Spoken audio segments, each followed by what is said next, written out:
Ногоон санхүүгийн корпорацнуудаар аль бие ёсоор нээлттэй хийлээ. Тэгэхээр цаашдаа энэ бүх корпорацийн гол зорилт бол үйл ажиллагааны чиглэлийг нь хаашаа төвлөрүүлж ажиллах вэ? Энэ талаар эхлээд гол мэдээлэл өгөхгүй юу? Олон жил одоо яригдсан Монгол улсад ногоон санхүүжилтийн санхүүгийн схемийг бий болгох. За цаашдаа одоо энэ санхүү урт хугацааны богино хүүтэй, их усүрийн хүүтэй юм санхүүжилтийг босгох юм томоохон санхүүгийн механизмын өнөөдөр бол ингээд бүрдэж байна.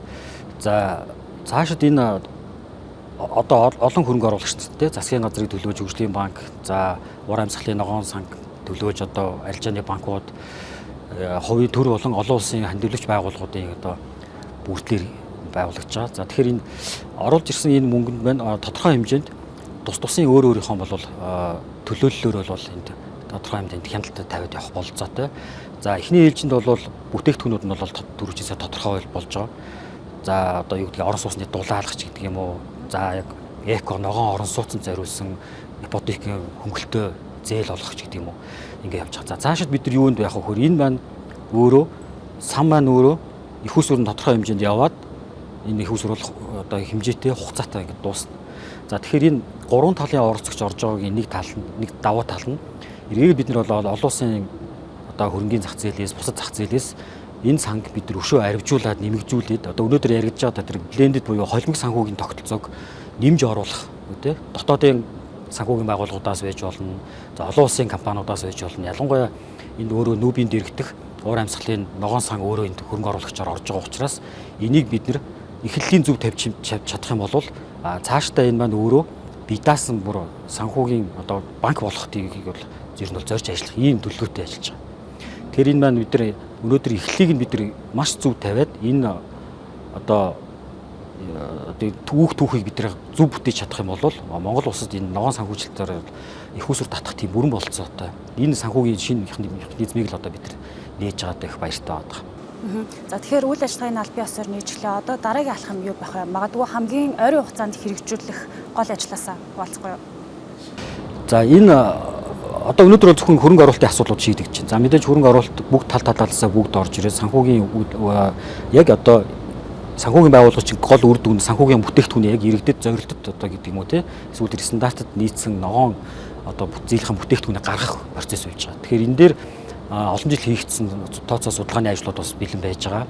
За зээлүүдийг одоо ялангуяа энэ иргэдэд яг зорилтод зах зээлдээ бид нар зөв одоо зээлийн бүтээгдэхүүнээ одоо яг хэрэгтэй хүнд нь одоо олгох нь хамгийн чухал болчиход байгаа. Зээлийг бид нар олгоод санхүүжилтийг олгоод явахаас гадна бид нар нэгдсэн одоо яг Монгол улсад нийтээр хүлээн зөвшөөрөх энэ ногоон эко гэдэг бидний стандартыг бас нэвтрүүлэх шаардлагатай байж байгаа. Одоо энэ нэг талын оролцогч нар данд санхүүгийн байгууллагууд байж байгаа. Өнөөдөр бүх банкуд тус тусдаа одоо ногоон газар гэдэг юм уу ногоон зээлийг бол олгож байгаа боловч өнөөдөр энэ санхүүгийн корпорацаараа дамжуулаад бид нар одоо Монгол улсын санхүүгийн байгууллагууд нийтээр хүлээн зөвшөөрөх санхүүгийнхаа бидний стандартыг магадгүй одоо барилгын ч гэдэг юм уу эко гэдэг юм уу яг стандартыг бид бас боловсруулах ийм шаардлага байж байгаа. За мөн энэ үйл ажиллагаа маань Монгол улсын ногоон хөгжлийг дэмжих таксономи одоо батлагдсан байж байгаа. Тэгэхээр тэр таксономигийнхаа хүрээнд одоо бас зээлийн санхүүжилтийн үйл ажиллагааг явуулах ийм бас бүрэн болцоонууд байж байгаа. Ерөнхийдөө манай улсын энэ ногоон гэдэг юм уу эко одоо зээлийнхаа хувьд санхүүгийнхаа бүтээгдэхүүнүүд бол бүс нутагтай буюу одоо дэлхийд бас нэлээд одоо санхүүгийн бүтээгдэхүүн нэвтрүүлснээрээ бол бас нэлээд амжилттай явдаг. Ийм одоо улсын хувьд энийг бол зайлшгүй нэвтрүүлэх шаардлагатай гэж харж байгаа. За тэгвэл эдгээр одоо санхүүгийн бүтээгдэхүүнүүдийг эргээд бас шаардлагатай төсөөл хөтөлбөрүүд нь олгоод явлаа гэхэд за энэхүү бас зарцуулалтыг нь бас хэр үр дүнтэй хийж өгнө гэдэг бас ногоон уулан бүр гэдэг утгаараа хянан шалгах ажиллагаа нэлээдгүй чухал тооцогддог шүү дээ. Энэ талаар яаж ажиллахаар байгаа вэ? За хяналт шалгалтын асуудал бол мэдээж чухал. Одоо санхүүгийн асуудал ярихаар эргээд л одоо зэрэг зорилт хүндээ ойцсон уу, эргэн төлөлтөн ч гэдэг юм уу ийм асуудлууд байгаа. Тэгэхээр энэ ур амьсгалын ногоон сан маань өөрөө энэ дээр бас зайны маш одоо олон хяналтууд тавина. Яагаад гэвэл энэ одоо юу гэдэг юм зээл олголтын тайлан мэдээ яг тэр зорилт хүндээ хүрж үү юу гэдгээр юм. Дээр маань өөрөө энэ CJF гэдэг Монголын талын компани маань өөрөө бас санхүүгийн одоо мэдлэгтэй гэдэг юм уу туршлагатай ийм тузын бас бүрэлдэхүүнтэй байж байгаа. Тузаараа дамжуулж явах бол хяналт тавих болцоотой. За энэ зээлийг мөн олгох процесс дээр нь давхар арилжааны банкуд өөрснөө орж ирж байгаа. Тэгэхээр арилжааны банкуд өөрснөө тэр тухайн зээлдэгчийн эрсдлийг үнэлээд гэрээнийхээ үүргийн дагуу бас ингээд олгохоосоо олгоод одоо эргэн төлөгдөх. За тэгээ явцын дунд нь бол бүх шатанд нь нэр бол хяналт шалгалтыг гэдэг юм уу зээлийн иргэн төлөлтөн дээр анхаарах тийм болцоо байж байгаа.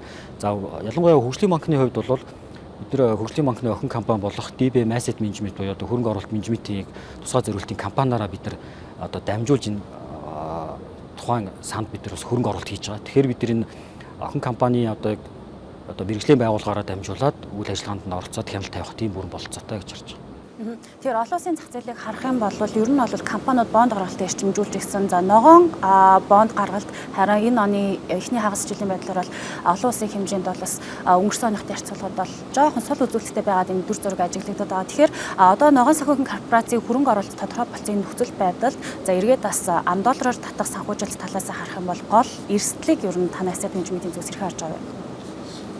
За яг бид нар ингээд ногоон гэдээ маш их олон ярьж байгаа боловч яг Монгол улс маань ногоон бүтээгдэхүүн тэр санхүүжилтийг татахад Монгол улс өөртөө яг шингээх тийм бүтээгдэхүүн байна уу гэдэг дээр бас тодорхой хэмжээнд бас эргэлзээ байдаг. Яагаад гэх юм бол түрүүний хэлдэг нэгдсэн стандарт алга байна. Хоёрдугаарт ногоон гэдгийг бид нар одоо яг юу гэж ойлгож байна гэдгийг айгүй ойлголттой айгүй олон зүрхтэй болж байна. За жишээлбэл эрчим хүчний хэмнэлттэй одоо гар утас, телевиз гэдэг юм уу. За ингээд автомашин болонгууд тийшээ олгож байгаа. Гэтэл бидний одоо ялангуяа өнөөдөр КОП-той холбоотойгоор одоо цөлжтэй тэмцэх гэдэг юм уу те эргээгээд энэ байгаль дэлхийн уур амьсгалын өөрчлөлтийг одоо саармөгжүүлэх тал дээр санхүүгийн бүтээгдэхүүн байна уу гэхээр эргэлзээтэй болж таарж байгаа. Гэтэл нөгөө санхүүжүүлэгч хөрөнгө оруулагч нар маань болохоор илүү тэр чиглэлийг илүү хардаг. Тэгэхээр бид нэр одоо энэ санхүүгийн одоо корпорацаараа дамжуулаад бид нар цаашид бас Монгол улсад хэрэгтэй ямар санхүүгийн бүтээгдэхүүн байж болох уу гэдгийг судалж гаргаад тэрнийхэн үндсэн дээрээс бид нар олон улсын санхүүгийн хөрөнгөний зах зээл рүү гарахад бол харьцангуй их усүрийг бага өртөгтэй татах тийм болцоонууд бол гарч ирнэ.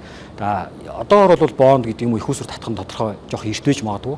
Хамгийн бол одоо бидний фокус өгж байгаа юм болохоор энэ орж ирсэн ихний хөрөнгө оруулалтуудыг бид нэр одоо олон улсын хөрөнгө оруулагч нарт таниулах дээр нь зөв зохистойгоор тэр зээлийг одоо түрүүний хэлдэг яг тэр ногоон гэд тодорхойлогдох зээлэндээ ногоон зээлдэгч нартай одоо саадгүй дөрвөн шуурхаа баг хүүтэй урт хугацаатай олгоод иргэн төлөлтийг бид нар хийгээд явсны дараа бол дараагийн ээлжинд бол бид нар санхүүгийн их усүрийг одоо татах тийм болцоонууд нь бол харагдана гэж харагдаж байна.